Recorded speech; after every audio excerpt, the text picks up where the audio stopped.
ጤና ይስጥልን ክቡራን ተመልካቾች ከኤንቢሲ ኢትዮጵያ ቴሌቪዥን ከንጋት 11 ሰዓት ተኩል ጀምሮ በቀጥታ ስርጭት ወደ እናንተ ሲደርስ የነበረው የኤንቢሲ ኢትዮጵያ ቴሌቪዥን ልዩ የምርጫ ቀን ፕሮግራማችን አሁንም ወደ እናንተ መድረሱን ቀጥሏል። አሁን ደግሞ ያዝናቸውን አበይት መረጃዎች ወደ እናንተ የምናቀርብበት ሰዓት ላይ ነን። ቢኒያም ካሴና ሄርሜላ ፍቃደ ከመላው የቀጥታ ስርጭት ባለሙያዎች ጋር አብረናችሁ እናመሻለን። አብሮነታችሁ እንዳይለየን ግብዣችን ነው። በቅድሚያ ያደረግነው ጉዳይ የኢትዮጵያ ብሔራዊ ምርጫ ቦርድ ምርጫ 2018 7ኛው ጠቅላላ ምርጫን አስመልክቶ መግለጫ ሰጥቷል። መግለጫውን በቀዳሚነት ይዘነዋል። የኢትዮጵያ ብሔራዊ ምርጫ ቦርድ ዛሬ ሰኞ ግንቦት 24 ቀን 2018 ዓ.ም ከማለዳው 12 ሰዓት ጀምሮ እስከ ምሽት 12 ሰዓት የ7ኛው ጠቅላላ ምርጫ ድምጽ የማስፈጸም ሂደት ላይ እንደነበር ይታወቃል። ቦርዱ በስምሪት ላይ ያለው የክትትል ቡድን ያቀረበለትን ሪፖርት ተመልክቶ የሚመለከተውን ውሳኔ ወስኗል። በኢትዮጵያ የምርጫ የፖለቲካ ፓርቲዎች ምዝገባና የምርጫ ስነ ምግባር አዋጅ 1162/2011 አንቀጽ 49 ንዑስ አንቀጽ 4 መሰረት ቦርዱ የምርጫውን ነጻና ፍትሐዊነት ይበልጥ ያሰፍናል ብሎ ካመነ የድምጽ መስጫ ሰዓቱን ሊያራዝም እንደሚችል በግልጽ ይደነግጋል። በመሆኑም የድምጽ መስጫ ሂደቱ ባልተጠናቀቀባቸው የምርጫ ጣቢያዎች ላይ ድምጽ የመስጠት ሂደቱ እስከ እኩለ ሌሊት 6 ሰዓት ድረስ እየተራዘመ መሆኑን ቦርዱ ያሳውቃል። በቦርዱ የተሰጠ ማሳሰቢያም አለ። የተመዘገቡ መራጮች መርጠው የተጠናቀቁባቸው ጣቢያዎች ላይ ደግሞ አስፈጻሚዎች የድምጽ ቆጠራ ሂደቱን እንዲያከናውኑ ቦርዱ ያስታውሳል ሲል የኢትዮጵያ ብሔራዊ ምርጫ ቦርድ የዛሬው ግንቦት 24 ቀን 2018 ዓ.ም ምርጫን አስመልክቶ መግለጫውን ሰጥቷል። ከኤንቢሲ ኢትዮጵያ ቴሌቪዥን አበይት ጉዳዮቻችን አሁንም ወደ እናንተ መድረሳቸውን ይቀጥላሉ። ዛሬው የግንቦት 24 2018 ምርጫን አስታከው ያሉ መረጃዎቻችንን በዝርዝር ወደ እናንተ የምናቀርብበት ሰዓት ላይ ደርሰናል። የሕዝብ ተወካዮች ምክር ቤት አፈ ጉባኤ ታገሰ ጫፎና የፌዴሬሽን ምክር ቤት አፈ ጉባኤ ያገኘው ተሻገር በተለያዩ የምርጫ ጣቢያዎች ተገኝተው ድምጻቸውን ሰጥተዋል።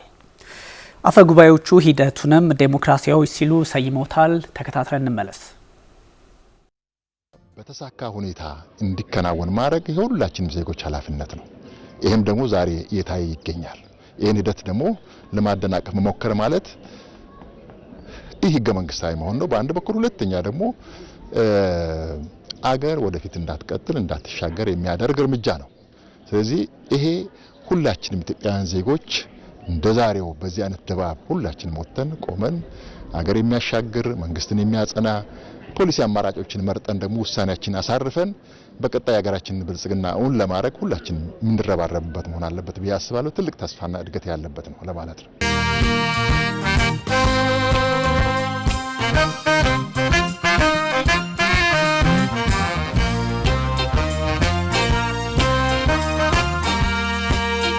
ምርጫ እየተሳካ እንዲሆን የምርጫ አስፈጻሚዎች፣ የምርጫ ታዛቢዎች እና የምርጫ ቦርዱ እየሰራ ያለው ስራ እውነት ለመናገር አድናቆት አለኝ።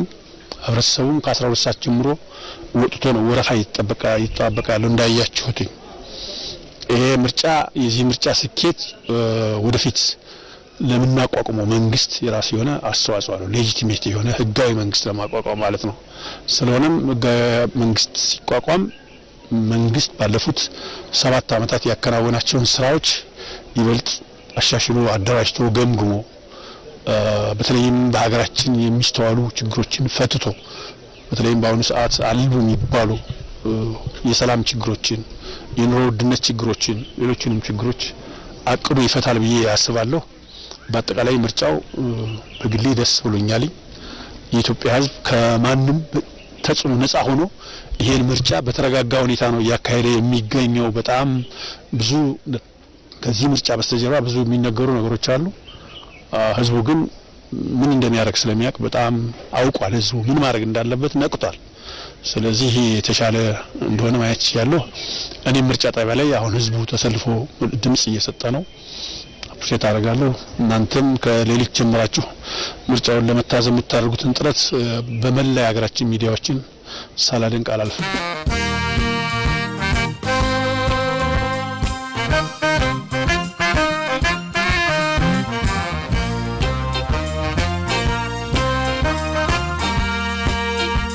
የሚጠበቀው እንግዲህ አንዱ ስራችን በሀገር ደረጃ በተለይ በሀገር መንግስት ግንባታ ላይ የሚስተዋሉ በልሂቃን መካከል በማህበረሰቡ መካከል የሚስተዋሉ ልዩነቶችን ለመፍታት ሀገራዊ ምክክር አጀንዳ ለየታ ይከናወናል። በቅርብ ጊዜ አኳያ ስለዚህ በምንስማማባቸው ጉዳዮች ምክክር እናደርጋለን ተብሎ ይታሰባል።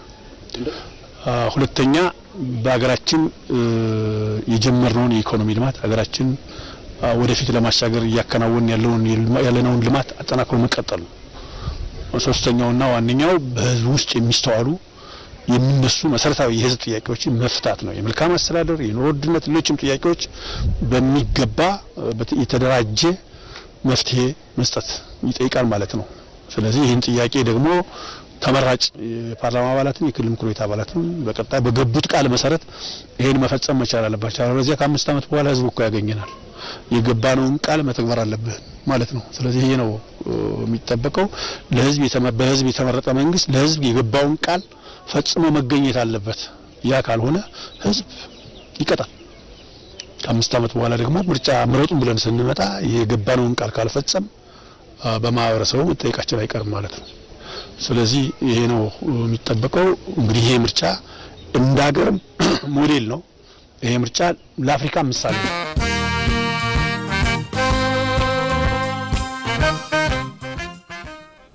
ክቡራን ተመልካቾች ከኤንቢሲ ኢትዮጵያ ቴሌቪዥን አበይት ጉዳዮቻችን አሁንም ቀጥለዋል። የፌዴራል ፕሬዝዳንት ታዬ አጽቀሥላሴ በአዲስ አበባ ለ7ኛው ጠቅላላ ምርጫ ድምጻቸውን ሰጥተዋል። ፕሬዝዳንቱ የህዝቡን ንቁ ተሳትፎ አድንቀው ስለ ምርጫው የሚከተለውን ተናግረዋል። አሁንም ተከታትለን እንመለስ።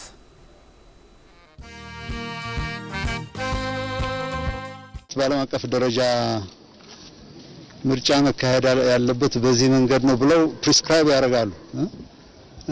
ፕሪስክሪፕሽን አለው፣ የታወቀ ነው። በእኛ መልክ፣ በእኛ ቅርጽ፣ በእኛ ግንዛቤ እንደ ኢትዮጵያዊ ዓለም አቀፍ ስታንዳርዶችንም ኢትዮጵያዊ ባህሪያትንም በማላበስ ይኸው ህዝባችን ወጥቶ እየመረጠ ነው። እኔ በግሌ ዛሬ የምመርጠው ልክ እንደ እያንዳንዱ ኢትዮጵያዊ አንድ ድምጽ ያለኝ መሆኑን ያክል ያችን ድምጽ ለመጠቀም ነው። ስለዚህ ደስተኛ ነኝ። የመረጥኩት ለሀገሬ ነው፣ የመረጥኩት ለማህበረሰቤ ነው፣ የመረጥኩት ለራሴም እንደ ግለሰብ ነው የመረጥኩት። በመምረጤ ምልአትነት ይሰማኛል፣ ትልቅነት ይሰማኛል። ምናልባት አንዳንዱ ባለመምረጥ የሚያጎል ነገር ላይኖር ይችላል ብሎ ሊያስብ ይችል ይሆናል። ነገር ግን እሱ አይደለም። የዘመናዊ ፖለቲካ ዲስፔንሴሽን የፖለቲካ ተራክቦት ይሄን አይደለም የሚያመለክተው።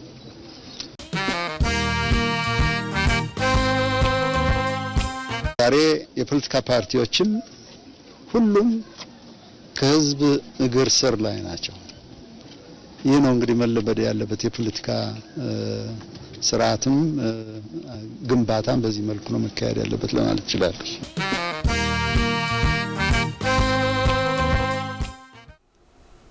ክቡራን ተመልካቾች ከኤንቢሲ ኢትዮጵያ ቴሌቪዥን በቀጥታ ስርጭት ጉዳዮቻችን አሁንም ይቀጥላሉ። የኢፌዴሪ ጠቅላይ ሚኒስትር አብይ አህመድ በጅማ በሻ ምርጫ ጣቢያ ተገኝተው ድምጽ ሰጥተዋል። ጠቅላይ ሚኒስትሩ በምርጫው የምራጩን ህዝብ የነቃ ተሳትፎ አድንቀው ተመራጩም ከፍተኛ ኃላፊነት እንዳለበት ገልጸዋል። ተከታትለን እንመለሳለን።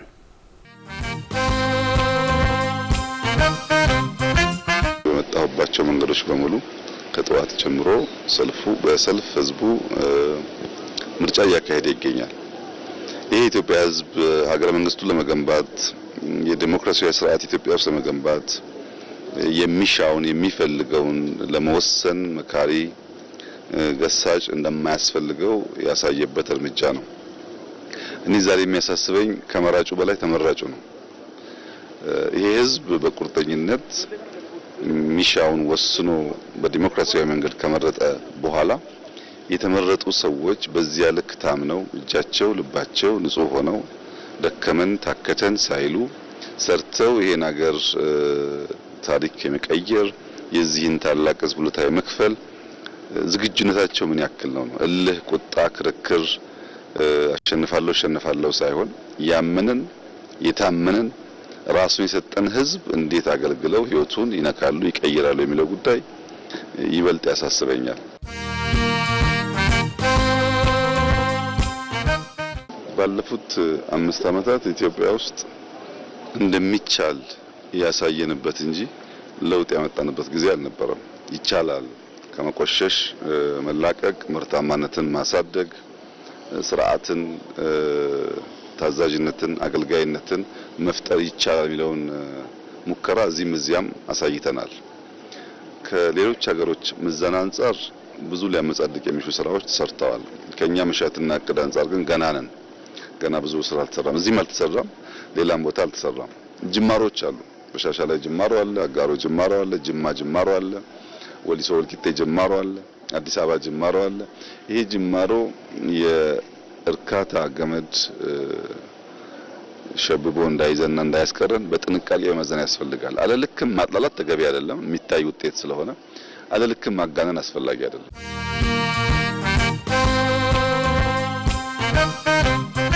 ኢትዮጵያ የጸጥታ ችግር እንዲፈታ ፓርቲ ቢመረጥም ባይመረጥም የሚሰራበት ጉዳይ ይሆናል። የጸጥታን ጉዳይ በሚመለከት ግን ማስተዋል የሚገባን ነገር እኔ እናንተ በጋራ ስንኖር የሁለታችን እኩል ውሳኔ ይፈልጋል ጸጥታ። እኔ ሰላም ስለፈለኩ እኔ የተረጋጋ ሁኔታ ስለፈለኩ ብቻ ሰላም ሊፈጠር አይችልም። በአንተ በኩልም ኢኳሊ ያ ውሳኔ ያስፈልጋል። ኢትዮጵያ ውስጥ የፓርቲያችን የሰላም ፍላጎት በብዙ መልኩ ተገልጧል። ጠላት የተባሉ የተዋጉ የተባሉ ሰዎች ይቅርታ አድርገን በመቀላቀል የታሰሩ በመፍታት የተሰደዱ በመመለስ የኢትዮጵያን አንድነት በመደመር በጋራ እንስራ በማለት በብዙ መንገድ በልበ ስፋት ለማሳየት ተሞክሯል። በሌላው ወገን ግን ይቅርታውን እንደ ፍራቻ መተውን እንዳለማወቅ ንሰብሰብን እንዳለመቻል ወስደው የታለሉ ወንድምናቶቻችን በየጊዜው በግራ በቀኝ ስልጣን ለማግኘት ያለው አማራጭ ኃይል ብቻ ነው ብለው ያመኑ ወገኖች አሉ። ከነሱ ውስጥ የማይናቅ ቁጥር በየጊዜው በሰላማዊ መንገድ እየመጣ ነው ያለው። አሁንም በሰላማዊ መንገድ የሚመጡ ወገኖቻችን ካሉ በራችን ክፍት መሆን አለበት። አሁንም ለበለጠ ይቅርታ፣ አሁንም ለበለጠ ልብ ስፋት፣ አሁን ለበለጠ መቀበል መዘጋጀት አለብን። ምን ገነባው ሀገር ነው፣ የግል ጉዳይ አይደለም። ሀገር ሲገነባ ብዙ ነገር መተው አለበት፣ ከፍላጎት ባሻገር መሆን አለበት። ትናንት የነበረን የጸና አቋም ነገም የሚቀጥል ይመስለኛል። ብንመረጥም ባንመረጥም የፖለቲካ ፓርቲ ነን። ብንመረጥም ባንመረጥም ትልቅ ፓርቲ ነን። ይህ አስተሳሰብ ህዝብ ውስጥ እንዲሰርጽ ሁሉም ኃይሎች ይሄን ነገር እንዲያምኑ እንደምንሰራ ምንም ጥርጥር የለውም። ሰላም ግን በመንግስት ፍላጎት ብቻ የሚመጣ ተደርጎ መወሰድ የለበትም። ለምሳሌ ይህ ምርጫ እንዲደናቀፍ በመቶዎች የሚቆጠሩ ቦምቦች በየከተማው እኮ ስለቅም ኖረናል። ሰው የራሱን ወገን የራሱን ወንድም ማን ላይ እንደሚያርፍ ሳያቅ እንደረበሽኩ ለማለት ብቻ ከሆነ ሀገር የተላከለትን ቦምብ ይዞ በየከተማው መሄድ ይሄ ጤነኛ የትግል ስልት አይደለም። ያ ቦምብ ልጅህን፣ እናትህን፣ ወንድምህን፣ እህትህን ሊገል ይችላል። ጠላት ላይ የሚያርፍ አይደለም። ቦምብ ሁለት ጠላትና ወዳጅ ተብሎ በተለዩ ኃይሎች ድንበር ተለይቶ የምትወራወረው ጉዳይ እንጂ ማህበረሰብ ውስጥ ኳስ የሚጫወት ሰው ውስጥ ምርጫ የሚያደርግ ሰው ውስጥ የምትገባው ጉዳይ አይደለም። ምርጫው ውስጥ ማን እንዳለ ስለማይታወቅ እና ይህ አስተሳሰብ መቀረፍ ያለበት ይመስለኛል።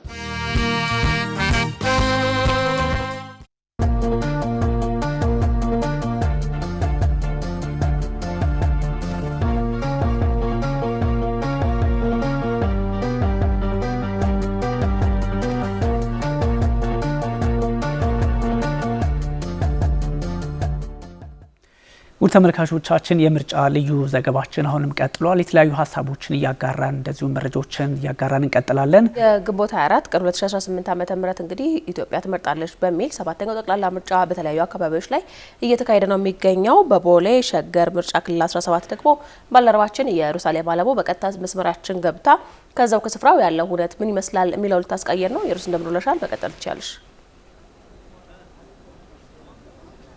አመሰግናለሁ ሄርሜላና ቢኒያም። እንግዲህ ቀኑ ሙሉ በአዲስ አበባ ከተማ በአስሩም ክፍለ ከተማ እንዲሁም ደግሞ በተለያዩ የክልል ከተሞችና የገጠር ወረዳዎች ጭምር ዘገባዎችን ከ7ኛው ጠቅላላ ምርጫ ጋር በተያያዘ ስናስተላልፍ መዋላችን ይታወቃል። አሁንም እንግዲህ የምርጫ ሂደቱ ከፍተኛ የመራጮች ቁጥር ሰልፍ በመኖሩ ምክንያት ቦርዱ እንግዲህ እስከ ሌሊቱ 6 ሰዓት ማራዘሙን ከጥቂት ደቂቃዎች በፊት አስታውቋል። ከዚህ ጋር በተያያዘ እኛም እንግዲህ ምሽቱን በቦሌ ክፍለ ከተማ ወረዳ 3 የምርጫ ክልል 17 የምርጫ ጣቢያ ሸገር ህንጻ ፊት ለፊት አካባቢ እንገኛለን።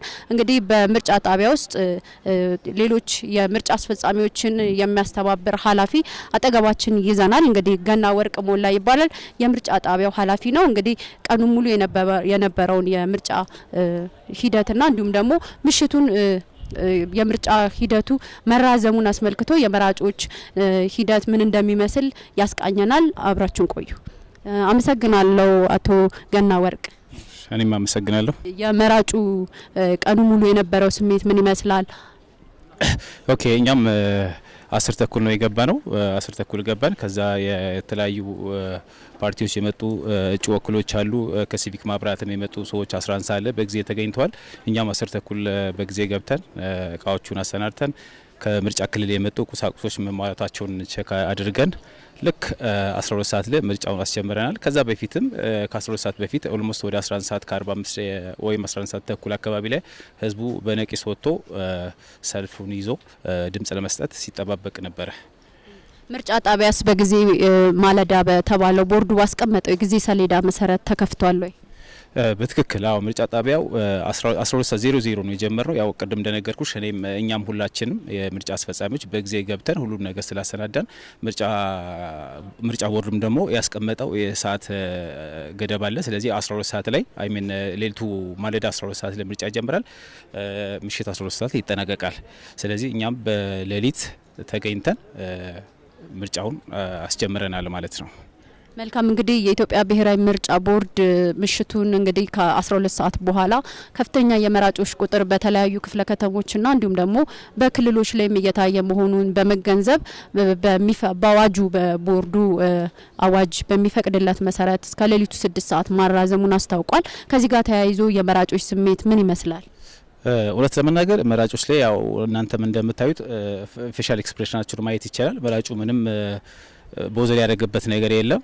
ራሱ ማህበረሰቡ የተለያዩ እንትኖችን በማዘጋጀት ውሃ ራሱ እያቀረበ ሰው እንዳይደክም ውሃ ሲያድል ነበር። እኛም ይሄን እውነት ለመናገር ተመልክተናል። በጣም ደስ የሚል ነው።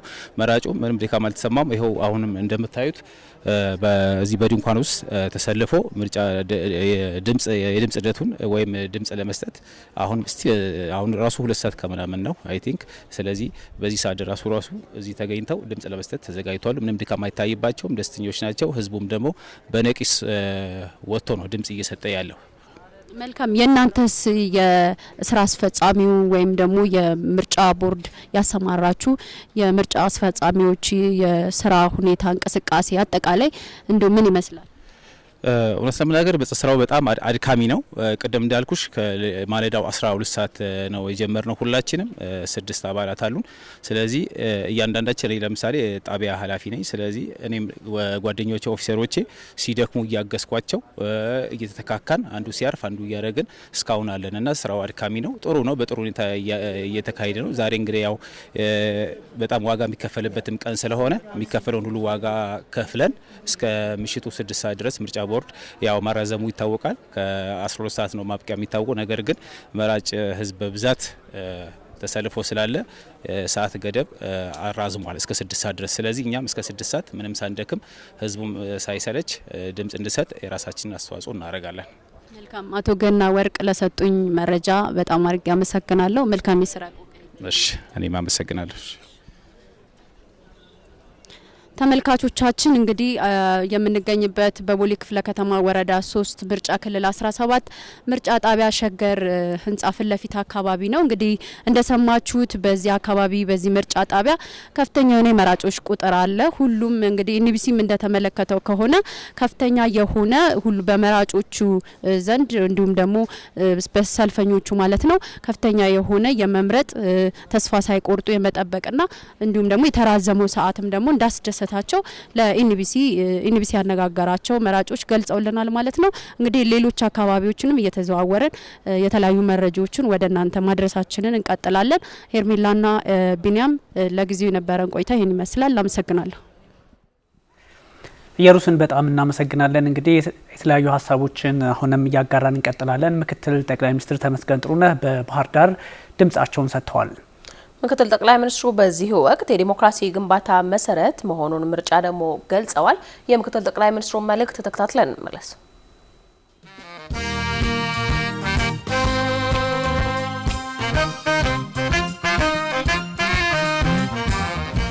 ሰባተኛው ሀገራዊ ምርጫ በመላው ኢትዮጵያ እየተካሄደ ነው። ዛሬ በባህር ዳር ከተማ በውቢቷ ባህር ዳር ምርጫ ክልል ድምጻችንን ሰጠናል። እኛም እንግዲህ ምርጫ ዲሞክራሲን ለማጽናት ቅቡልነት ያለው መንግስት ለመመስረት እጅግ በጣም ወሳኝነት ያለው ተግባር ነው። በዚህ አጋጣሚ ህዝቡም ለምርጫው ያደረገው ተሳትፎ ከምዝገባ ጀምሮ እስካሁን ድረስ እጅግ በጣም የሚገርም ነው። ለባህር ዳር ከተማ ህዝብ እንዲሁም ለአማራ ክልል ህዝብ እንዲሁም ለኢትዮጵያ ህዝብ በዚህ አጋጣሚ ምስጋና ማቅረብ ፈልጋለሁ። እንግዲህ በዚህ አመት እጅግ በጣም በርካታ ህዝብ ነው ለምርጫ የተመዘገበው። ከ54 ሚሊዮን በላይ እንደተመዘገበ ምርጫ ቦርድ ነግሮናል። እንግዲህ ምርጫ ትልቁ ነገር ህዝቡ ይሆነኛል የሚለውን መንግስት ይሆነኛል የሚለውን ፓርቲ የአካባቢን ድምጽ የአካባቢን ልማት ያሳልጥልኛል የሚለውን ተወካይ ለመምረጥ የሚያደርገው ቃል ኪዳን ነውና እኛም እንግዲህ በዚህ በባህር ዳር ምርጫ ክልል ባህር ዳርን በህዝብ ተወካዮች ምክር ቤት ወክዬ እየተወዳደርኩ ነው። እንግዲህ ባህር ዳር የጀመረችው በጣም በርካታ ነገር አለ። ይሄን ለማስቀጠል ከህዝቡ ጋር ሆነን ተባብረን እንሰራለን። ህዝቡ ከምዝገባ ጀምሮ ዛሬም ራሱ ከ11 ሰዓት ጀምሮ ነው በምርጫ ጣቢያዎች መሰለፍ የጀመረው ድምጽ ለመስጠት። ግን በምርጫ ቦርድ ህግ መሰረት 12 ሰዓት ስለሚጀመር እስከ 12 ሰዓት ጠብቆ ነው የተጀመረው። አሁን የምታዩት ነው ህዝቡ ድምጽ እየሰጠ ነው። በጣም ደስ የሚለው ደግሞ በዚህ አመት ያለው ምርጫ ባጀማመራችን ትንሽ ለመመዝገብ መዘግየቶች ነበሩ የሚል የህዝብ ቅሬታ ነበር። በኋላ እሱ ተስተካክሎ ዛሬ ግን ስንመርጥ በጣም በፍጥነት ነው እያስተናገዱን ያሉና በጣም ወጣቶች ናቸው። በጣም ደስ የሚል አሰራር ነው በዚህ አመት ያደረግነው ምርጫ። በጣም በርካታ ህዝብ እንደመምረጡ ይህንን ደግሞ በደንብ አስተዳድሮ ለዚህ ማብቃት ትልቅ የተቋማዊ አቅም ግንባታ ነውና ምርጫ ቦርድንም በዚህ አጋጣሚ ለገነባው አቅም ያው ማመስገን ፈልጋለሁ። ምርጫው ምንም ይሁን ምን ህዝቡ የመረጠውን ብልጽግና ፓርቲ ይቀበላል። እኔም ህዝቡ የመረጠውን ወኪል ወደፊት እቀበላለሁ። ለምን እኔ ካልተመረጥኩ የሚል ፍላጎት የለኝም። ህዝቡ የፈለገውን ይምረጥ። ባለፈው በሰላማዊ ሰልፉ እንደተነጋገር ነው ብልጽግና ፓርቲ አንድ ፓርቲ ከሀገር በላይ አይደለም። ስለዚህ የሀገር ቀጣይነት እንጂ የፓርቲ ቀጣይነት አይደለም ፍላጎታችንና የሀገር ግንባታ ላይ ይሆናል የሚሉትን ወኪል መምረጥ ያስፈልጋል። እሱንም እንደ ተወዳዳሪ እቀበላለሁ ለማለት ፈልጋለሁ። አመሰግናለሁ። ክቡራን ተመልካቾች ከኤንቢሲ ኢትዮጵያ ቴሌቪዥን ልዩ የምርጫ ፕሮግራማችን አሁንም ወደ እናንተ መድረሱ ቀጥሏል። አበይት መረጃዎቻችንን ነው እያደረስናችሁ ያለነው። እንቀጥላለን። የአዲስ አበባ ከተማ ከንቲባ አዳነች አቤቤ በንፋስ ስልክ ላፍቶ ክፍለ ከተማ በመገኘት ድምጻቸውን ሰጥተዋል። ከንቲባ አዳነች ህዝቡ ለሰላምና ለዲሞክራሲ ያለውን ፍላጎት ለማረጋገጥ ከማለዳው ጀምሮ በመውጣት መርጧል ብለዋል። ተከታትለን እንመለሱ ተመልካቾች።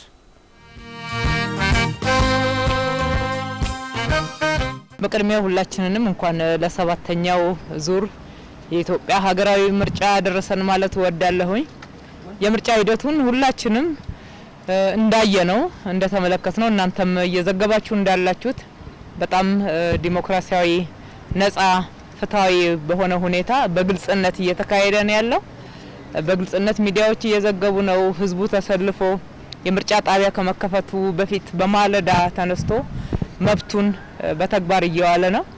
ይጠቅመኛል፣ ይመራኛል ብሎ የሚፈልገውን መሪ ያለማንም ተጽዕኖ የተለየ የምርጫ ላይ ተጽዕኖ ሊያሳድር የሚችል የተለየ ምንም አይነት እንቅስቃሴ ሳይኖር በሚገባ ደስ ብሎት እየመረጠ ነው ያለው።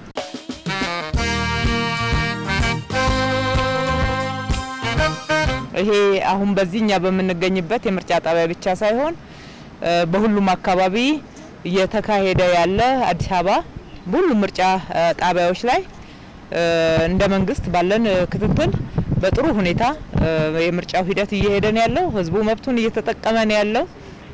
እንግዲህ መንግስትን ለማቋቋም ዋናው የስልጣን ምንጭ በእርግጥም ህዝብ እንደሆነ የኢትዮጵያ ህዝብ አምኖ እዚህ ሽግግር ደረጃ ላይ መድረሱ ኢትዮጵያ መሪዋን የምትመርጠው ዲሞክራሲያዊ በሆነ ስርዓትና ፍትሃዊና እንደዚህ ገለልተኛ ህዝብን ሉዓላዊ ባደረገ የምርጫ ሂደት መሆኑን ለሀገራችን ሰላም፣ ዘላቂ ሰላም፣ ልማት የኢትዮጵያን ትልልቅ ራዕዮች ለማሳካት ወሳኝ የሆነ ምዕራፍ ነው። ህዝቡም ይሄንኑ እያደረገ ነው።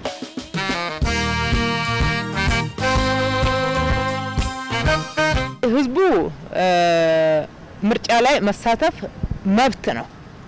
መብቱ ገብቶት እየመረጠ ነው ያለው።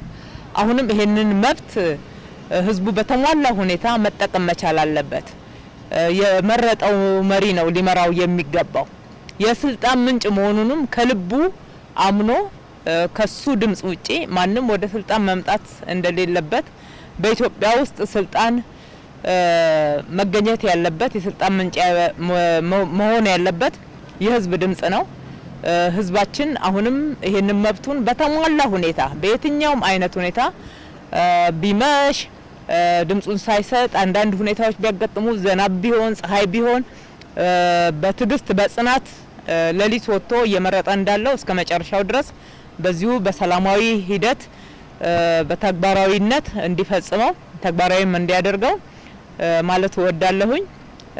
የምርጫ ካርዱ ማባከን የለበትም። መብት ባከነ ማለት ነው።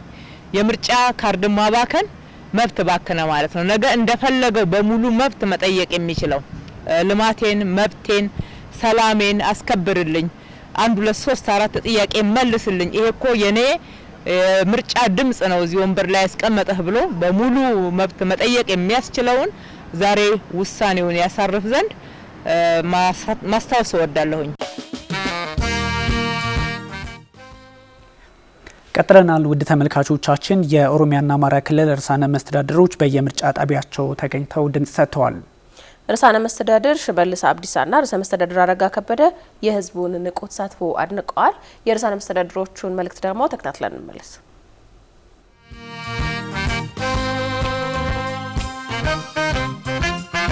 ህዝቡ ሊወስን ወጥቷል።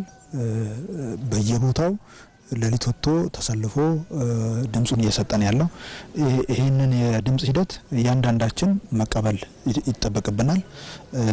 ስለዚህ በእኛ በኩል ህዝባችን የወሰነውን ለመቀበል ዝግጁ ነን። የሁሉም ኃይል መቀበል ይገባዋል። ከህዝቡ ውሳኔ በኋላ ያለው ነገር ነው። እድሉን ያገኘና የህዝቡን ያገኘው ኃይል እንዴት አድርጎ ይሄንን የህዝባችንን የልማት የመልካም አስተዳደር አጠቃላይ ፍላጎቶቹን እንዴት አድርጎ ነው የሚያሳካው፣ እንዴት ተደርጎ እያንዳንዱ ኃይል በሚቀጥለው 5 ዓመት ውጤታማ ስራ ይሰራል የሚለው ከእያንዳንዳችን የሚጠበቅ ከፍተኛ ስራ ከሁላችንም የሚጠበቅ ነው። ያንን ትልቅ ኃላፊነት አንደኛው ምርጫውን የህዝቡን ውሳኔ መቀበል፣ ከህዝቡ ውሳኔ በኋላ ደግሞ እድል ያገኘው ኃይል ቀን ከሌሊት ሰርቶ የህዝቡን ፍላጎት የማርካት ስራ ከእያንዳንዳችን ይጠበቃል። ከሁሉ በላይ የኢትዮጵያ ህዝብ ነው አሸናፊ። በዚህ ሂደት ማንም ሳይሆን የኢትዮጵያ ህዝብ ነው አሸናፊ። ይህንን ባህል ማጎልበት፣ ይህንን ባህል ስር እንዲሰድ የማድረግ ስራ ላይ መጠንከር አለብን። ፓርቲዎች ከዚህ በላይ መጠንከር ይገባናል። ከሁሉ በላይ ደግሞ ውጤታማ የሆኑ አመታት እንዲኖሩ ህዝቡ የልማት ፍላጎቱ የመልካም አስተዳደር ፍላጎቱ እንዲሳካ የማድረግ ጠንካራ ስራ ከእያንዳንዱ ይጠበቃል። በአጠቃላይ ህዝባችንን ማመስገን እፈልጋለሁ። ከፍተኛ መስዋዕትነት ከፍሎ ይሄ ሂደት እንዲሳካ አድርገዋል። የምርጫ ቦርድ አመራሮች፣ በየደረጃ ያሉ አስፈጻሚዎች፣ ታዛቢዎች የሚደንቅ ስራ እየሰሩ ነው ያሉት። ኢትዮጵያን የማጽናት ስራ እየሰሩ ነው ያሉት። እነሱንም ማመስገን እፈልጋለሁ። የሚዲያ አካላት ከፍተኛ ህዝቡን በማስተማር ዘገባዎችን በማጠናከር ከፍተኛ ስራ ነው እየሰሩ ያሉት። እነሱንም ማመስገን እፈልጋለሁ። ጸጥታ አካላት ደግሞ ህገ መንግስታዊ ስርዓትን መሬት ለማስያዝና ህገ መንግስታዊ ስርዓቱን ውጤታማ ለማድረግ ከፍተኛ ስራ በየደረጃው እየሰሩ ነው ያሉት። እነሱንም እየከፈሉት ያሉት መስዋዕትነት ኢትዮጵያን በማጽናት ህያው የሆነ ሐውልት የኢትዮጵያ ማጽናት ነውና ለነሱም ያለኝን አድናቆት መግለጽ እፈልጋለሁ። እንግዲህ ይሄ ባህል ድግግሞሽ በየጊዜው ከስተቶች እየተማሩ ጠንካራ ጎኑን እያስቀጠሉ እያሰፉ ተቋማትን እያጠናከሩ መሄድን ይጠይቃል። ይህን ካደረግን የዲሞክራሲ ባህላችን ወደ ላቀ ደረጃ መሸጋገር ይችላል። ዛሬው ዕለት ግንቦት 24 2018 ዓመተ ምህረት በባህር ዳር ከተማ በጊሽ አባይ ክፍለ ከተማ እየመረጥን ያለነው በዚህ ምርጫ ህዝቡ እንደምታዩት በሰልፍ ነው እየመረጠ ያለ። በከተማም ቀደም ሲል ከሰፈር ወደ ምርጫ ጣቢያ በመጣበት ጊዜ በጣም በርካታ ሰው ነው ወደ ምርጫ ጣቢያዎች እየተመማ ያለ። ይሄ ምርጫ በአጠቃላይ ህዝበ ነቂስ የተሳተፈበት እንደሆነ መመልከት ይችላል ባለሁበት ምርጫ ጣቢያ ማለት ነው። ይሄ ደግሞ ለምርጫው ህዝቡ በከፍተኛ ደረጃ ትኩረት ሰጠው መሆኑን የሚያመላክት ነው። በእኔ ምልከታ በእኛ ሀገር ምርጫ ማካሄድ በተለይም ደግሞ የዲሞክራሲ ጀማሪ ሀገር እንደመሆኗ መጠን ትልቅ ፋይዳ ያለው ነው። እንደምታውቁት የዲሞክራሲ ዋነኛ መሰረት አንዱ መሰረት ማለት ነው ብቸኛው ባይሆንም ምርጫ ነው። በምርጫ የሚገለጸው የዲሞክራሲ መልክ በብዙ ሀገራት በአንድ ሀገር ውስጥ ዲሞክራሲ አለ ወይም የለም ከሚያስብሉ መስፈርቶች ውስጥ አንዱ ነው እና በኢትዮጵያም ውስጥ በህዝብ የተመረጠ መንግስት ማቋቋም በጣም አስፈላጊ ነገር ነው። ምክንያቱም አጠቃላይ የዲሞክራሲ ልምምዳችን እንደ ማንኛውም ታዳጊ ሀገር ዲሞክራሲ የዳበረበት ሀገር አይደለም እና ዲሞክራሲ የበለጠ እንዲዳበር በማድረግ በኩል ሁነኛ ሚና የሚጫወት ስለሆነ ይህ ምርጫ ትልቅ ፋይዳ አለው።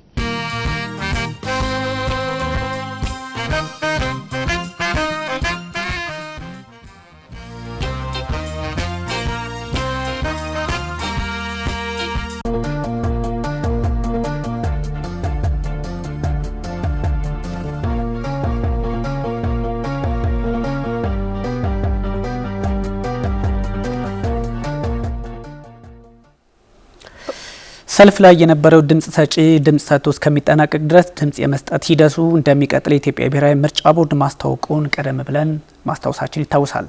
በአዲስ አበባ የተለያዩ አካባቢዎች ላይ ደግሞ ሰባተኛው ጠቅላላ ምርጫ ሂደትን በተመለከተ ኤንቢሲ ኢትዮጵያ ቴሌቪዥን ቅኝት አድርጓል። ሪፖርተሮቻችን ከተለያዩ አካባቢዎች ላይ ቀኑን ሙሉ መረጃዎችን ሲያደርሱ ነው የቆዩት። አሁን ደግሞ ባልደረባችን ሰላም ይልማ በነበረችባቸው የምርጫ ጣቢያዎች ያሉ ሁነቶች ምን ይመስላሉ የሚለውን የከተማዋ የምርጫ ሂደት ምን ይመስላል የሚለው ልታቀራን ስቱዲዮ ተገኝታለች። ሰላም እንደምን ውለሻል? የምርጫ ሂደት ምን ይመስል ነበር? እንደምን አምሽታችኋል ቢኒያምና ሄርሜላ። እንግዲህ ዛሬ 54 ሚሊዮን በላይ የሚሆኑ ዜጎች የመራጭነት ካርዳቸውን ወስደው ምርጫቸውን ለማካሄድ የሚጣበቁበት እለት ነበረ። እንግዲህ አሁን ወደ 2 ሰዓት እየተቃረብን ነው። እንግዲህ ከማለዳ 12 ሰዓት አንስቶ እስከ ምሽት 12 ሰዓት ድረስ የምርጫ ሂደቱ ይጠናቀቃል የሚልም ሀሳብ ነበረ። ነገር ግን እኛ ትኩረታችን አድርገን የተመለከትነው በተለያዩ ሀገሪቷ ክፍሎች ኤንቢሲ ኢትዮጵያ ቅኝት አድርጓል። ነገር ግን በአዲስ አበባ የነበረውን ሁኔታ ደግሞ ስንመለከት ላብነትም እኔ በተዘዋወርኩባቸው ቦታዎች ላይ እንደ አራዳ ክፍለ ከተማና ጉለሌ ክፍለ ከተማ ላይ ቅኝት ለማድረግ ሞክረን ነበረ። በጠዋቱ መርሃ ግብር ላይ ከጉለሌ ክፍለ ከተማ ላይ ነው የጀመር ነው። እኔ ጀመርኩት በበኩሌ በዛ ሰዓት ላይ ስንገኝ በተለይ በጉለሌ ክፍለ ከተማ ድምጻቸውን ለመስጠት አዲስ መንደር በሚባል የምርጫ ክልል 11 በአዲስ መንደር ምርጫ ጣቢያ ተገኝቼ ነበር። የመጀመሪያውን በማለዳ 12 ሰዓት ላይ ህብረተሰቡ እንዴት ነው ምርጫውን የሚያካሂደው ለማለት የሚለውን ለመመልከት የሞከርኩት። በሚገርም ሁኔታ እዛ በደረስኩበት ሰዓት ላይ ያነጋገርኳቸው እንግዲህ የድምጻቸው ለመስጠት የመጡ ዜጎች ከሌሊቱ 10 ሰዓት ጀምሮ እዛ ቦታ ላይ እንደነበሩ ሀሳባቸውን አጋርተው ነበረ። የምርጫ ታዛቢዎቹ እንዲሁም ደግሞ የምርጫ ቁሳቁስን ሲያዘጋጁ የነበሩ የምርጫ ጣቢያ ኃላፊዎችም ጭምር በትናንትናው ዕለት ያዘጋጁትን ሂደትን አጠናቀው በዛሬው ዕለት ላይ ጧት በመጣንበት ሰዓት ላይ ወደ 11 ሰዓት አካባቢ ከጧቱ ማለት እንችላለን ብዙ ሰዎች ምርጫውን ለማድረግ እዛ እንዳገኟቸው ነግረውናል።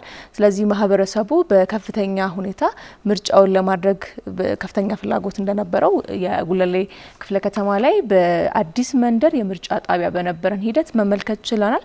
ከዛም ደግሞ እንዲሁ በአራዳ ክፍለ ከተማ ቅኝትም አድርገን ነበረ። በተለያዩ የአራዳና የጉለሌ የምርጫ ጣቢያዎች ላይ እኔ በራሴ ተዘዋውሬ ነበርና በነዛ ሁኔታዎች ውስጥ መመልከት የቻልኩት በርካታ ዜጎች ምርጫውን ለማድረግ ከሌሊቱ ማለት እንችላለን ከ10 ሰዓት ጀምሮ በቦታው ነበሩ። ነገር ግን አንዳንድ ቦታዎች ላይ ደግሞ ያጋጠሙ ሂደቶች ምንድናቸው? በፈጣን ሁኔታ ምርጫን ማካሄድ ያልተቻለባቸው ሁኔታዎች ነበሩ። እነዚህ ታዲያ አንድ የምርጫ ጣቢያ ላይ አንድ መራጭ እስከ 4 ሰዓት ድረስ እንዲቆይ አድርገዋቸው ነበረ። ነገር ግን ያም ሆኖ ብዙዎች ድምጻችን ልንሰጥ ነው የመጣነውና ድምጻችንን እንሰጣለን፣ ነገር ግን ይሄ ቢስተካከልልን ሲሉ ነበር። ያው እንደምታውቁት ወደ ምሳ ሰዓት ላይ በነበረን ዘገባም እነዚህን የቅሬታ ድምጾችን አሰምተን የኢትዮጵያ ብሔራዊ ምርጫ ቦርድም ለዚህ ምላሽ ሰጥቶበት ነበር። በዋነኛነት ከዚህ ጋር የተፈጠረው ችግርም ደግሞ በብሔራዊ ምርጫ ቦርድ ዋና ሰብሳቢ መላተወርቅ ኃይሉ የተገለጸበትም ሁኔታ ነበረ።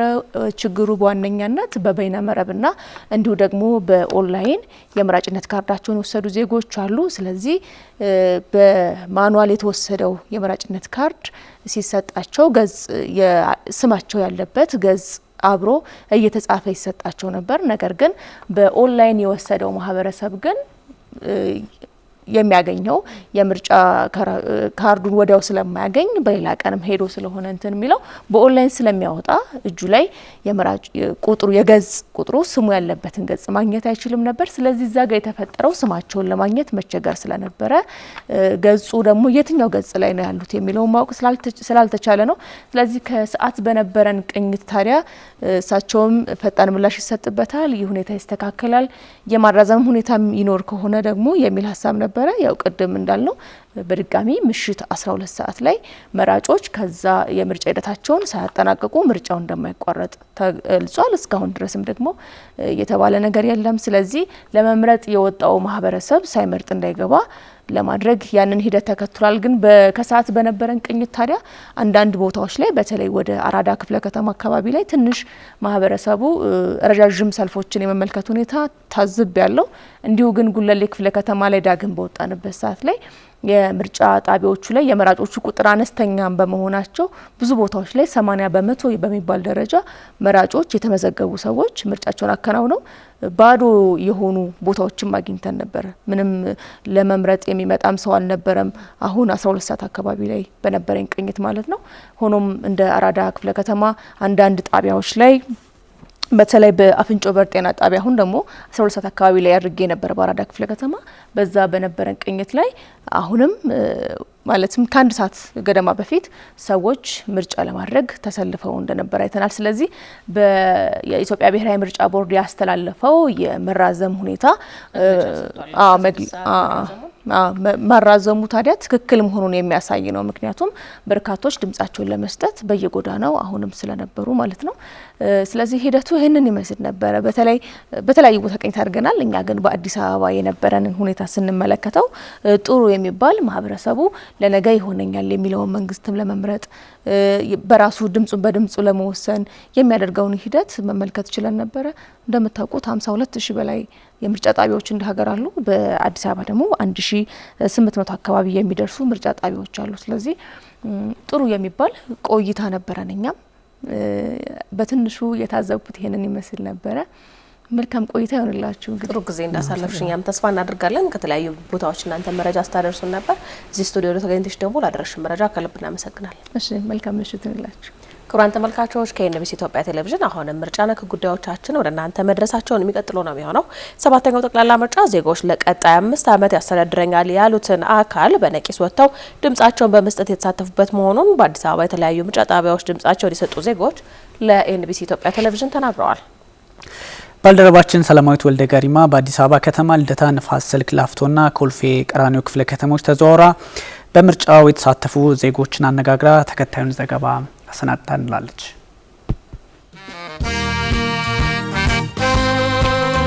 በኢትዮጵያ ታሪክ ከፍተኛ የመራጮች ቁጥር የተመዘገበበት ማለትም 54.5 ሚሊዮን ዜጎች የምርጫ ካርድ ወስደው ድምጻቸውን ይሆነኛል ይበጀኛል ላሉት አካል በዛሬው ዕለት ድምጻቸውን ሲሰጡ ብሏል። ዛሬው ዕለት በተለያዩ የኢትዮጵያ ክፍሎች ሲከናወን የዋለው 7ኛው ጠቅላላ ምርጫም በርካታ ዜጎች ከማለዳው 10 ተኩል አንስተው በተለያዩ የኢትዮጵያ ክፍሎች ድምጻቸውን ሲሰጡ ብሏል። ጣቢያችን ኤንቢሲ ኢትዮጵያም በአዲስ አበባ በተለያዩ ምርጫ ጣቢያዎች በመገኘት የምርጫ ሂደቱ ምን ይመስላል የሚለውን ሲከታተል ብሏል።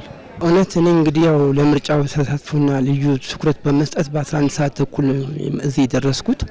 ያው ከመጣሁበት ጊዜ ጀምሮ በትግስትና በተረጋጋ ሁኔታ ድምጼን ሰጥቼ ለመሄድ ወስኜ መጥቻለሁ። ከ11 ተኩል ጀምሮ በጣም ብዙ ሰው ነው ተሰልፎ ያገኘሁት ማለት ነው። ይሆነኛል የሚለውን መንግስት ለማምረጥ ሁሉም ሰው የነቃ ስለሆነ ያው ግድ መንግስት ማስቀጠል የሚቻለው መንግስት መምረጥ የሚቻለው ሰው ወጥቶ ሲመርጥ ነው በካርዱ።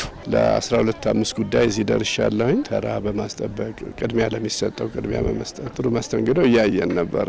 አይ ቲንክ አሁን 7ኛዬ መሰለኝ ካልተሳሳትኩ እና የህዝቡ ተሳትፎ የዚህ አመት በጣም ከፍ ያለ ነው። የዚህ 7ኛ ምርጫ ላይ ያየሁት በጣም ሰፊ ህዝብ ነው እየተሳተፈ ያየሁት። ህዝቡ የሚፈልገው ለመምራት በቁርጠኝነት እንደወጣ አይቻለሁ። እንደውም የ97 አይነት የምርጫ ተነሳሽነት ያለውን ህዝብ አይቻለሁ። 1997ን ምርጫ ስለማው ህዝብ በነቂስ በተለይ አዲስ አበባ ህዝብ በነቂስ የወጣበት እንግዲህ ምናልባት ጥሩ ስሜት ያየሁበት ነው። የሚመርጠውን ራሱ ያውቃል፣ የመረጠውን ይምረጥ። ምርጫውን በተመለከተ ውጤት ሲጠናቀቅ ነው እንዴት እንደነበረ ሊታወቅ የሚችለው።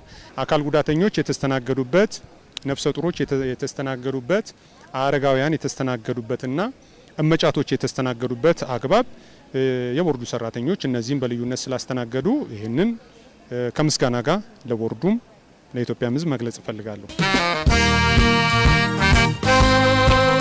ምርጫ ግዴታ ነው። የሚመራሽን ሰው ማወቅ ግዴታ ነው ማለት በተወሰነ መልኩ ምትደግፊውን ሰው እዛ ቦታ ላይ ቢመጣልሽ ትፈልጊያለሽና ከዛ አንፃር ድምጽ መሆኑ አሪፍ ነው ብዬ አስባለሁ። የህዝባችን ምን ያህል ለመብቱ ለዲሞክራሲን ኤክሰርሳይዝ ለማድረግ ምን ያህል ዝግጁ እንደሆነና የሚጠቅመውን ይጠቅመኛል ቀጣይ 5 አመት ቢመራኝ የሀገራችን እድገት ያቀላጥፋል ይሰራል የሚለውን አካል ለመምረጥ ያለ ምንም ቀስቃሽ እንደዚህ ወጥቶ መብቱን ኤክሰርሳይዝ ማድረጉ እንግዲህ አንዱ የዲሞክራሲ መገለጫ ነው።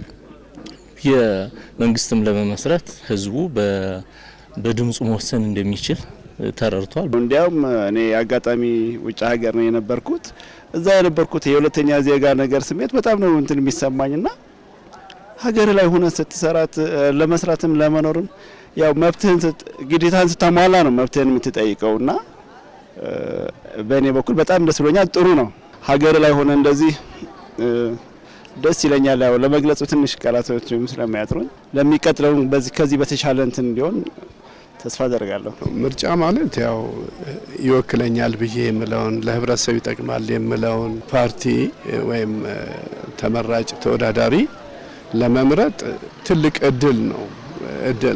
ያው በአንቺ ምርጫ ማትፈልጊውን ሰው እንዳይመረጥ ማድረግ ማለት ነው እና ያን እድል ማግኘት ቀላል አይደለም። በእውቀትና በማስተዋል ሊሆን የሚገባውን ነገር ማድረግ እንደኔ ካሉ ተሳታፊዎች የሚጠበቅ ስለሆነ በጣም ጥሩ እድል ነው ብዬ ነው የምለው።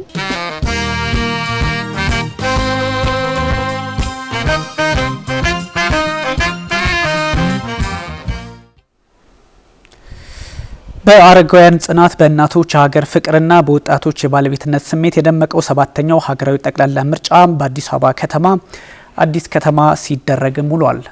ናሆም ዮሐንስ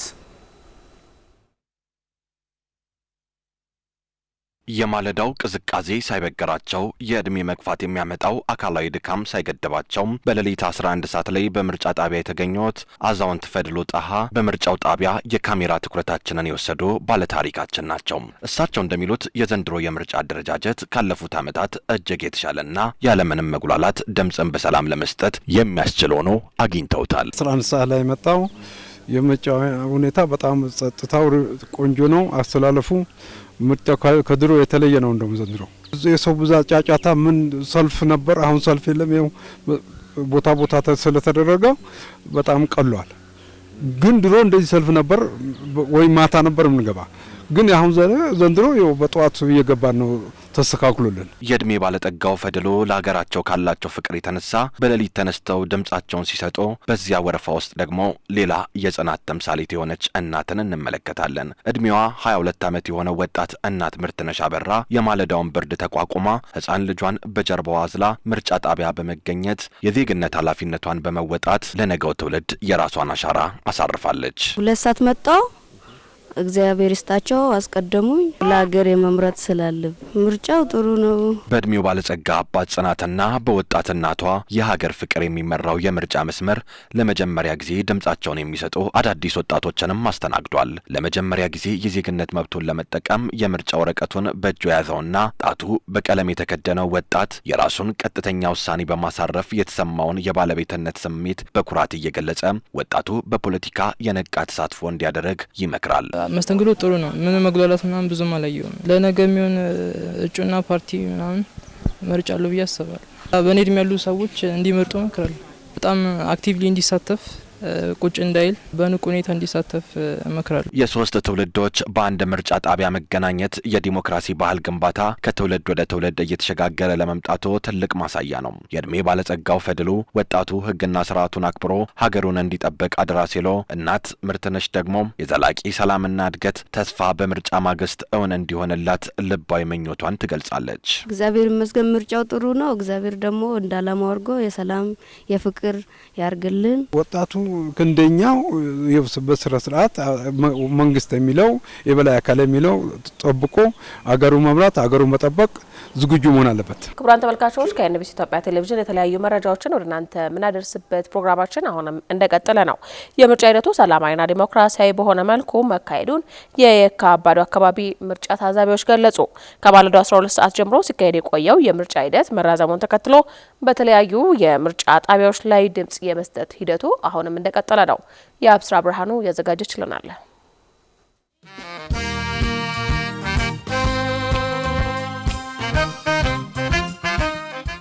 ሰባተኛው ጠቅላላ ምርጫ ከማለዳው ጀምሮ በመካሄድ ላይ ይገኛል። በመላው ሀገሪቱም የሚገኙ በሚሊዮን የሚቆጠሩ ዜጎች ለሚቀጥሉት 5 ዓመታት ይመራናል ያሉት መሪያቸውን በመምረጥ ላይ ይገኛሉ። እንደሚታወቀው ምርጫው 12 ሰዓት ላይ የሚጠናቀቅ ቢሆንም እስካሁንም ድረስ በርካታ መራጮች በሰልፍ ላይ በመኖራቸው ምክንያት በሰልፍ ላይ ያለው መራጭ መርጦ እስኪያጠናቅቅ ድረስ የምርጫ ሂደቱ እንደሚቀጥል ምርጫ ቦርድ አስታውቋል። ይህንንም ተከትሎ እኛም ዞር ዞር ብለን ለመቃኘት እንደሞከር ነው በበርካታ የምርጫ ጣቢያዎች በርካታ ዜጎች በመኖራቸው ምክንያት የምርጫ ሂደቱ ቀጥሏል ማለት ነው። ምርጫውኛ ወተን የተሰለፍነው ሌሊት 10 ሰዓት ነው። 12 ሰዓት ነው የሚጀመረው ስላሉኝ ያ ጠብቀን 12 ሰዓት ሲከፈት የመጀመሪያ ያ መራጮች ነን እኛ ማለት ነው። ምርጫውን ከጨረስኩኝ በኋላ ራሴ መርጬ ከጨረስኩኝ በኋላ ደግሞ አሁን እዚህ ጋር እያስተባበርኩኝ ነው። ሰልፍ እናስይዛለን፣ እናቶችን እናስቀድማለን፣ አቅመ ደካማን እናስቀድማለን።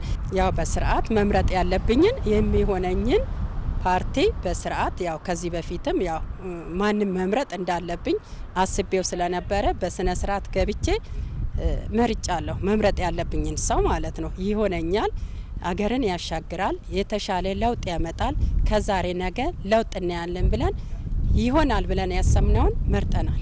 የምርጫ ሂደቱ ትንሽ ተጓትቷል። ምክንያቱም እየፈጠነ አይደለም። ቀደም ሲል የተለያየ 12 ሰዓት የመጣ እስካሁን ድረስ ያልጨረሰም አለ። አሁን ግን ከሰዓት በኋላ ቅሬታ በማቅረባችን ሰው ኃይል ጨምረው የተሻለ ሰው ጨምረው የተሻለ ነገር ሆኖ አሁን ሰው በጣም እየሄደ ነው ያለው ማለት ነው። ህዝቡ ግን በጣም በበቂ ሁኔታ ቆሞ ደከመኝ ሰለቸኝ ሳይል ሴቶቹም ወንዶቹም ድምጻችን ለመስጠት አለብን በሚል ዝናብ እንኳን ቢመጣ ፀሐይ እንኳን ቢመጣ ማንም ሰው ከዚህ አልተነቃነቀም። ህዝቡ በነቂሶ ተሳትፎ እንደምታዩት ከኋላ ብዙ ሰው ነው ቆመ ያለው። እዚህ አካባቢ እንደዚህ በአራት ሰልፍና በ3 ድንኳን ውስጥ በመቀመጥ የተጠባበቀ ለመምረጥ የተዘጋጀ ህዝብ ነው ማለት ነው።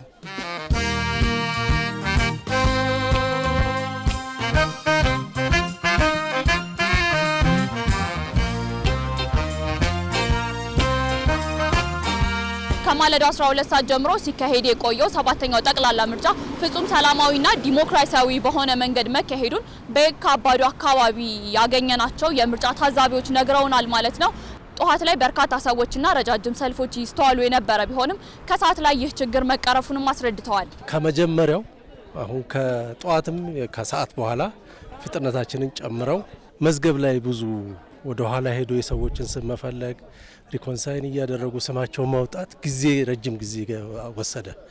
ስለዚህ ያን አሁን የነበረውን መዝገብ 3 ቦታ ከፍለን በፍጥነት 3 ሰዎች አስቀምጠን እያንዳንዳቸው ቶሎ ፈልገው ለማግኘት እንዲችሉ ያን በማረጋችን አሁን ብዙ ሰው እያስተናገድን ያለ ነው። የህዝቡ ስሜት ልነግርሽ አልችልም። ህዝቡ አንዱም ሳይመርጥ ለመሄድ እንደዚህን ቻሌንጅ ይሄን ምሳውን ሳይበላ እስካሁን ሰዓት ድረስ ለመሄድ አሰበው ሲመርጥ እንዴት ያለ እርካታ እንደሚሰማው ልነግርሽ አልችልም። በጣም ደስ ይላል። እስካሁን ባለነው ከጧት ማለዳው 12 ሰዓት ጀምሮ ነው የተጀመረው። ፍጹም ሰላማዊ በስርዓት ሰው በሰልፍ የሚፈልገውን የፖለቲካ ፓርቲ እየመረጠን የታዘብነው። እዚህ ምንም አይነት ችግር የለም። በምርጫ ጣቢያ ጥሩ ነው። ፍጹም ሰላማዊ ዴሞክራሲያዊ ነው። በቃ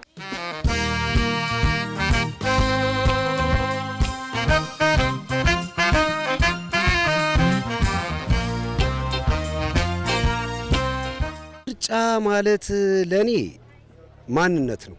ለአንድ ሰው ፍትህ የሚያስገኝ ፍትህ ነው። በቃ ፍትህና ፍትህ። የተሻለ ስራ ይሰራል። የተሰሩ እንዳለ ሆኖ ያልተሰሩ ነገሮች ደግሞ ይሰራል ብዬ ተስፋ አለኝ። ያው ለኔ ድምጽ ዋጋ አላት። ነገ ለሚመራኝ ብዬ ለማምንበት ዋጋ አለው። መንግስት ላመነብኝ ነገር ድምጼ ለኔ ዋጋ አለው ማለት ነው። ነገ ለሚመራኝ መንግስት ድምጼን ካልተጠውኝ እኔ ይቆጨኛል።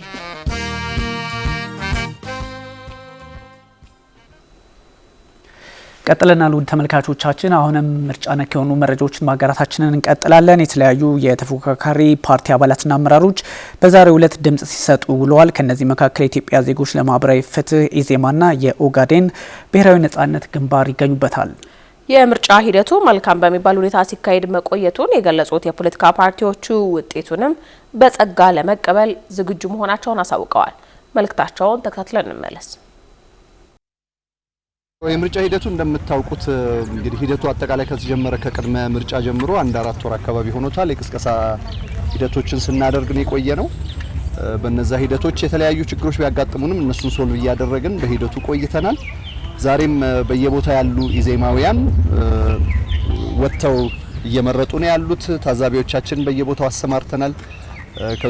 እኛም እየመረጥን ያለ ነው። በማዕከል ደግሞ ይሄንን ሞኒተር የሚያደርግ ቲም ኦሬዲ ስታብሊሽ አድርገናል። የሚመጡ ቅሬታዎችን በየአግባቡ የሚፈታ ማለት ነው። ኤኒ ታይም ምንም አይነት መረጃ ስትፈልጉ በማዕከል ያለው ቢሮአችን መምጣት ትችላላችሁ። እስካሁን ባለ ሂደት ሜጀር የሚባል ትልቅ ችግር አላጋጠመንም እስካሁን ባለው።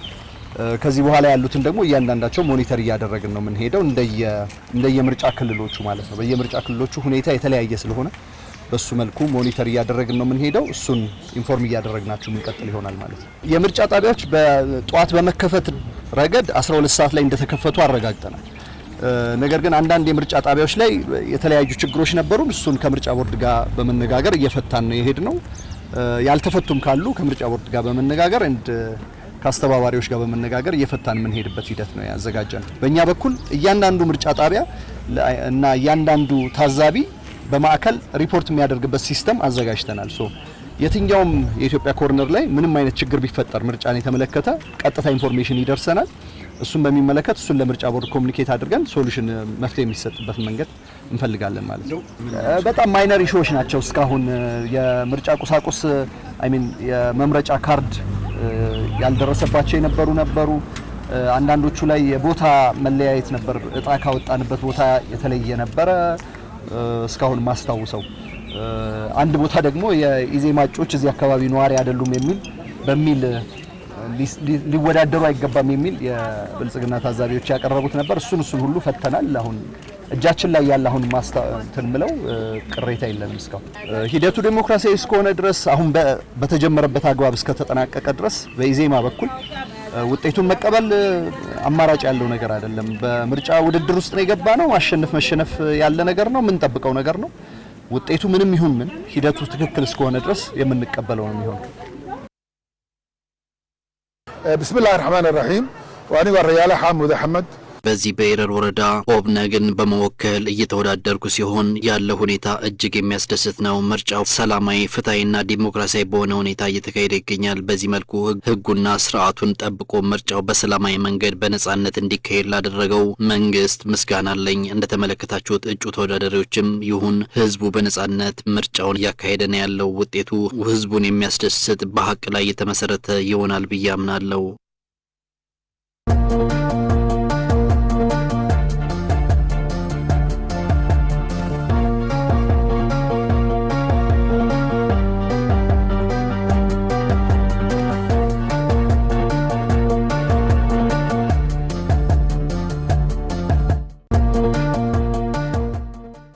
ክቡራን ተመልካቾች ከኤንቢሲ ኢትዮጵያ ቴሌቪዥን በቀጥታ ስርጭት አሁን መረጃዎቻችን እንደቀጠሉ ናቸው። የኢትዮጵያ ሰብአዊ መብቶች ኮሚሽን ደግሞ በተለያዩ የሀገሪቷ አካባቢዎች ላይ በጅማ፣ አርባ ምንጭ፣ አዲስ አበባ እንዲሁም ደግሞ የተለያዩ አማራ ክልሎች ላይ ተዘዋውሮ ምልከታን ሲያደርግ ነበረ። በዚህ ጉዳይ ደግሞ የሰጠው መግለጫ አለ። እርሱን ተከታትለን እንመለስ።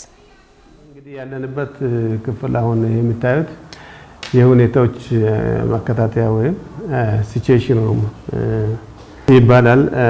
እዚህ የምናከናውነው አጠቃላይ በሀገሪቱ ያለውን የምርጫ ሁኔታ የምንከታተልበት ነው።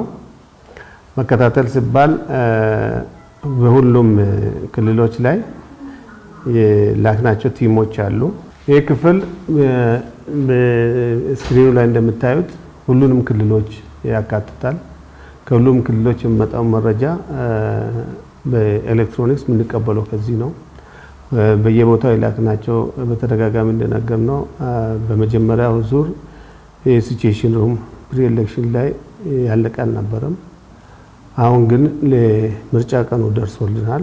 ከደረሰ በኋላ በመረጥናቸው አካባቢዎችና ባለን የሰው ኃይልና የበጀት አቅም እንዳስቀመጥነው ወደ 100 የሚሆኑ ታዛቢ ቡድኖችን ልከናል በየምርጫ ጣቢያ እና በእነዚህ ጣቢያዎች ያለው ሁኔታ ለመከታተል የሚያስችለን ክትትል የምናደርገው ወደ 100 የሚሆኑ የጣቢያ ሰዎች የሚልኩት ሪፖርት እዚህ ነው ፕሮሰስ የምናደርገው መረጃዎችን እንሰበስባለን። ከሰበሰብን በኋላ እዚሁ ይተነተናሉ። የቀረቡ ቅሬታዎች ይታያሉ። ደረጃ ይወጣላቸውና የቀረበው ቅሬታ መጠነኛ ከሆነ ሎካሊ የሚፈታ ከሆነ ሪፈር አድርገን በዚህ ፍቱ እንላለን። ሁለተኛ ደረጃ ደግሞ የምናየው ምንድነው ከዛ ከፍ ያለ አቴንሽን የሚፈልግ ያለ በደረጃ ይመጣና ክሪቲካል ደረጃ ላይ የደረሰ ነው ሲስተሙን ነው ማስቀመጥልሽ። ክሪቲካል ነው ብሎ በሚያስቀምጥበት ጊዜ ክሪቲካል ደረጃ ደረሰ ማለት የኮሚሽነሮችን አቴንሽን ይፈልጋል ማለት ነው። የኛን ኢንተርቬንሽን ይፈልጋል እስከ ዋና ኮሚሽነሩ ድረስ። ይሄንን ተከታትለን የምንፈታበት ነው። ይሄ ሲቹዌሽን ሩም በዋነኝነት ዛሬ ቀን ሙሉ በሁለት ኮሚሽነሮች ስመራ ነው የቆየው። እነሱ እዚህ ያሉ፣ እኛ ፊልድ ላይ ነበር። ፊልድ ላይ እኔ ያለው ለኔ ይሄዳል። እኔ ሲስተሙን በእጄ ይዤ ነው የሚሄደው። ሲስተሙን አነበና ይሄን ነገር በዚህ ፍቱ፣ ይሄን በዚህ አድርጉ እንጂ ያልኩ አስተያየት የምሰጥበት አይነት ሲስተም ነው ዴቨሎፕ ያደረግነው። ይሄ ሲቹዌሽን ሩም የጋዳ ኃላፊዎችም ጎብኝተውታል። ከተለያዩ ኤምባሲዎች የመጡ አምባሳደሮች፣ የኤምባሲ ጉዳይ አስፈጻሚዎች፣ ከኛ ጋር የሚሰሩ ዶነር ግሩፖች አይተውታል። በአይነቱ የመጀመሪያ ነው። ከፊልድ ሪፖርት ይወስዳል፣ ሶሉሽን እዛው እያለ ይሰጣል። ስለዚህ በጣም አውቶሜትድ የሆነ ሲስተም ነው። ይህ ሲስተም አሁን በኤሌክሽን ብቻ የምናበቀው አይደለም። ለሰብአዊ መብት ክትትል ከዚህ በኋላ አስፍተን የሰብአዊ መብት ሁኔታዎችን የምንከታተልበትና የምንመረምርበትን ስርዓት ሁሉ በዚህ አይነት መልኩ እንሄዳለን ማለት ነው። ስለዚህ ኤሌክሽን ውስጥ ባመጣው ውጤት ወደ ላይ እናሳድገዋለን። ይሄ ለኮሚሽናችን ትልቅ አድርገን ነው የምንወስደው። ሩሙ በደንብ ከዚህ በኋላ ሲቹዌሽን ሩም ሆኖ ሰኪርድ ሆኖ የሀገሪቱን የሰብአዊ መብት ሁኔታዎች የምንከታተልበት ነው። እነዚህ 100 ኦብዘርቨሮች ወይም ሞኒተሮችን ወደ ክልል ዲፕሎይ ስናደርግ 100 ቲም በሚባልበት ጊዜ አጠቃላይ ወደ 300 ሰው ከዛም በላይ ነው ያሰማራ ነው። ይሄን በምናደርግበት ጊዜ በአጠቃላይ በ175 የምርጫ ክልሎች ጣቢያ አይደለም ክልሎች እንደርሳለን ብለን ነው። ከዛም ባሻገር በ2700 ምርጫ ጣቢያዎች ተገኝተን እንታዘባለን ብለን ነው። አሁን ፕራክቲካሊ ዛሬ ባደረግነው ፐርፎርማንስ እናይ ይሄ ቁጥር ከ3000 በላይ ይሄዳል። ድግግሞሽን በምርጫ ጣቢያዎች እያሰፋን የሄድንበት ሁኔታ አለና ስለዚህ ይሄንን ያክልን ገመግማለን ብለን ነው እንከታተላለን ብለን ነው ሄድነው። የተሳካ ስራ ተሰርቷል። በክትትል ጊዜ የተገኙ ግኝቶች መሰረታዊ የሚባል የሰብአዊ መብት ጥሰት አልገጠመም። አንዳንድ ቦታ ላይ ማይነር የሆኑ ጉዳዮች አሉ። ለምሳሌ ታዛቢዎች ጠዋት ምርጫ ሲጀመር በአንዳንድ ቦታዎች ቶሎ ያለ መገኘት ከተገኙ በኋላም በተለይ ተፎካካሪ ፓርቲ ታዛቢዎች ባጅ ይዞ ያለ መገኘት ባጅ አድርስ ሲባል አይ ሩቅ ቦታ ነው ታዛቢው ያለው ብሎ ባጁን እዛው ምርጫ ጣቢያ ጥሎ በመሄድ ያ ታዛቢ እስከሚመጣ የመጠበቅ ስመጣ በአንዳንድ አካባቢዎች ቶሎ አልተጀመረም። ስንመጣም ደግሞ ባጅ ባይኖርም እንግባ ብሎ ማይነር ጥያቄዎች አሉ። ለምሳሌ የድንኳን ጥበት ምርጫ የምንሰጥበት ቦታ ላይ ድንኳኑ ጠባብ ነው፣ መስፋት አለበት። ይሄ እንደ ቅሬታ ነው። አልቲሜትሊ እንትን ይጎዳል የመምረጥ መብትን። እንደነዚህ አይነት ማይነር ቅሬታዎችን ስናይ አንድ 60-70 የሚሆኑ ቅሬታዎች መጥተዋል። ግን እነዚህ በሙሉ መልስ ሰጥተናል። ይሄን የፈተነው ከኔቤ ጋር ከብሔራዊ ምርጫ ኢትዮጵያ ምርጫ ቦርድ ጋር ተነጋግረን ፈተናል። አብዛኛዎቹ አሁን ፔንዲንግ የሚባል ኬዝ የለም። ማይነር ኬዞች 1-5 ኬዞች አሉ። እነዚህም ከሰብአዊ መብት ጥሰት ጋር የሚያያዙ አይደለም። ግን ምርጫውን ፋሲሊቴት ከማድረግ አንፃር እዚህ ጋር ይሄ ያለ እዚህ ጋር ይሄ ያለ ብሎ የኛ ሞኒተሮች ናቸው ይሄንን የሚልኩት። ይሄ ቢመቻች ይሄ ቢመቻች። ለምሳሌ የአካል ጉዳተኞች በመጡ ጊዜ እንደዚህ እዚህ ጋር ማስተናገድ አንድ ችግር አለች፣ በሯ ጠባለች፣ ተስፋ እንደነዚህ አይነት ነገሮች የመጡትን በአብዛኛው ፈተናል። ይሄን መፍታት የቻልነው ኮሚሽነሮቹ በሙሉ ኦንላይን ነበሩ። ጎንደር የላክ ናቸው። ጎጃምና ጎንደር በምክትል ኮሚሽነርና በሴቶችና ህፃናት ጉዳይ ኮሚሽነር የሚመራ ቡድን እንዲሄድ አድርገናል። እኔ ራሴ ያለሁበትና የሲቪልና ፖለቲካ መብቶች ኮሚሽነር ያሉበት ቡድን ልከናል። በሄድንበት በአርባ ምንጭም በጅማም በአጋሮም አሁን ተመልሰን ደግሞ በአዲስ አበባ ሙሉ ምልከታ አድርገናል። ምርጫው ሰብአዊ መብትን ያከበረ አካታች፣ በተለይ ሴቶችና የአካል ጉዳተኞች ተጋላጭ የሆኑ የህብረተሰብ ክፍሎችን መብት ያካተተ ምርጫ ሆኖ ነው ያገኘነው። እስካሁን ያለው ሂደት ዲሞክራቲክ ነው፣ ኢንክሉሲቭ ነው፣ አካታች ነው፣ ሰላማዊ ነው እና ይሄንን ማረጋገጥ ችለናል። የመጡ ማይነር ኬዞች ወዲያው ተፈተዋል። በአጠቃላይ የተሳካ የምርጫ ስራ ኢትዮጵያ አድርጋለች የሚል እምነት አለን እና እንደ ሀገር ደረጃ ትልቅ ስኬት አድርገን ነው የምንወስደው። እንግዲህ ቀጣይ ደግሞ ሂደቶች አሉ። ሂደቶችን የምናስቀጥልበት ሁኔታ ነው የሚኖረው። አሁን የሚደርሱን አንዳንድ መረጃዎች የድምፅ ቆጠራ መጀመሩን ያሳያሉ። በአብዛኛው አካባቢዎች የቆጠራ ውጤት ይመጣል። የቆጠራ ውጤት ከመጣ በኋላ ፖስት ኤሌክሽን ደግሞ ክትትል እናደርጋለን። ቅድም ያልኩሽ 100 ቲም ከትግራይ ክልል በስተቀር ያሰማራ ነው ቲም ይመለሳል ማለት አይደለም። በአጠቃላይ ከጥሞና ጊዜው ጀምሮ ለ11 ቀን ነው የሚቆዩት። ገና ቀሪ ወደ 7 ቀን አላቸው። 7 ቀን በምርጫ ቦታው ይቆያሉ። ፖስት ኤሌክሽን የሚነሱ ቅሬታዎች ካሉ አሁንም እንከታተላለን። የቅሬታ አፈታቱ ህግን የተከተለ ነው ወይ፣ ሰብአዊ መብትን ያከበረ ነው ወይ የሚለው እንከታተላለን። ለዚህ የሄደው ቲም ፖስት ኤሌክሽን ምርጫው ዛሬ ተጠናቋል እስከ 7-8 ቀን የሚቆይበት እንደየ ሁኔታው አለ እንጂ ይመለሳል ማለት አይደለም። እኛም አሁን ዛሬ የድምፅ አሰጣጥ ሂደቱ ተጠናቋል። ሰላማዊ ነው፣ አካታች ነው፣ የሰብአዊ መብት ጥሰት ያልተፈጸመበት ነው ብለን እንዳያስቀመጥነው ሁሉ ማምሻውን ደግሞ የቆጠራ ውጤት ተከትሎ የሚነሱ ነገሮች ካሉ አሁንም ይመጣሉ ከሞኒተሮቻችን።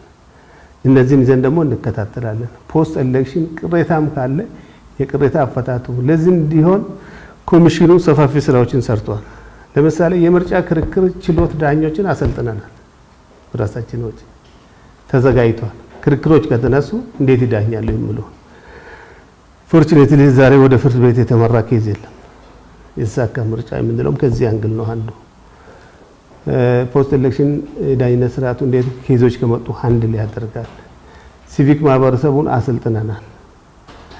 የተለያዩ ሎ ኢንፎርስመንት ኤጀንሲዎች ወይም ህግ አስፈጻሚ አካላትን አሰልጥነናል። ለምርጫ በስትራቴጂያችን መሰረት ፕሪ ኤሌክሽን ቅድመ ምርጫ፣ የምርጫ ዕለት፣ ድህረ ምርጫ የሚኖሩ በዚያ ዙሪያ የሚንቀሳቀሱ ባለድርሻ አካላትን በማሰልጠን ጭምር ነው ስትራቴጂያችን አሳክተን የመጣ ነው። እኛ ስትራቴጂ ያወጣ ነው የዛሬ 4 ወር ተወያይተን ያጸደቅ ነው።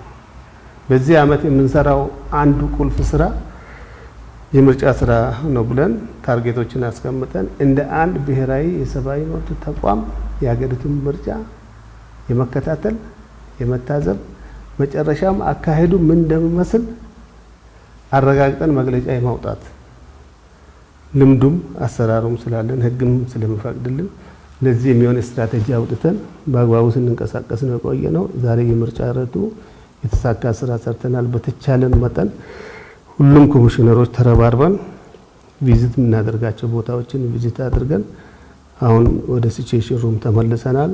የተሳካ ስራ ተሰርቷል ብዬ ነው ማስበው። ድህረ ምርጫም እንቀጥላለን።